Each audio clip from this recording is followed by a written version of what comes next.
সাংবাদিক উন্নয়ন পরিষদের উদ্যোগে বন্যা কবলিত যারা পানিবন্দী মানুষ রয়েছে তাদের পাশে দাঁড়িয়েছেন জেডিসি সাংবাদিক উন্নয়ন পরিষদ।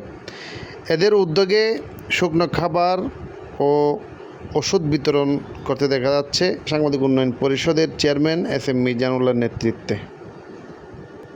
শুকনো খাবার ও ওষুধ বিতরণ করছেন সাতকানিয়া থানার অন্তর্গত 14 নং পুরানগড় ইউনিয়ন হাসিমপাড়া